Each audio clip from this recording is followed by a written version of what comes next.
Hello everyone, I'm Yancy, aka Year of the Collector, coming to your screen from the Nerd Initiative Comics bullpen to give you a review of Image Comics The Deviant number 8 by James Tynion IV, Josh Hickson, and Hassan O.E. My apologies, I don't know how to pronounce his last name. If for some reason you have not heard about this series, let me give you a quick synopsis. In 1972, during the winter season, Milwaukee witnessed unimaginable horrors committed to young men by a murderer dressed up as Santa Claus. Stuff of nightmares, I know. The perpetrator of these crimes was dubbed the Deviant Killer, and for this atrocity, Randall Olsen was charged and convicted. 50 years later, Michael, a comic book writer, decided to write the story of the Deviant Killer into a comic book, and for this, he went to prison to talk face to face with the Deviant Killer himself. During the course of the interviews, a new wave of killings has taken place. A possible copycat of the Deviant Killer is on the loose. Later on, in a shocking turn of events, the police found evidence that incriminated Michael as the new Deviant Killer. While Michael sits in jail charged of these crimes, his boyfriend Derek and Agent Hall follow leads, clues, and pretty much anything else to exonerate Michael. Derek can't believe Michael would commit these murders, and Agent Hall, on the other hand, has a hard time with the evidence and their circumstances.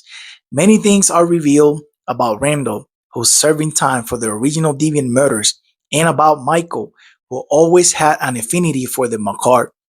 The similarities between Michael and Randall are shocking, both in a personal way and each other's circumstances. In issue number 8, much more is revealed about Michael that, if taken on face value, could be the nail in the coffin for him. Since he was a child, Michael's fascination for the macabre, especially the legend of the Deviant Killer, shaped his journey in exploring his sexuality. It is safe to say he had a very peculiar way to bond with others. Agent Hall visits Michael to ask him a few questions about a lead he just discovered that might help Michael. Derek, on the other hand, continues his quest to find anything that can help exonerate Michael. This time, he's going through Randall's fan mail. In the end, there's a major reveal through Agent Hall's investigation.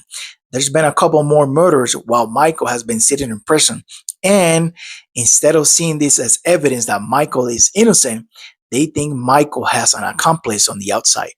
You'll have to see it for yourself and come up with your own conclusions. This is just another great slasher horror crime story from the amazing mind of James Tynion IV.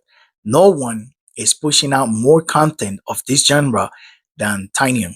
I wonder sometimes what it's like inside the mind of this amazing writer. Uh, yeah, maybe I don't really want to know. What about the art? All credit goes to Josh Hickson for the art in this series. This is my first time consuming Hickson's work, and I became a fan instantly after turning the first couple of pages.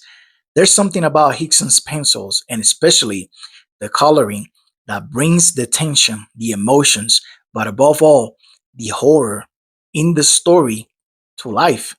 It's not quite photorealistic, however, it's so graphic that you just can't look away. If I were to rate this issue, I would say it was a 9 out of 10. With that being said, this was Yancy, aka Year of the Collector, from the Nerd Initiative Comics bullpen. Thank you for watching, have a blessed day, and remember to read more comics.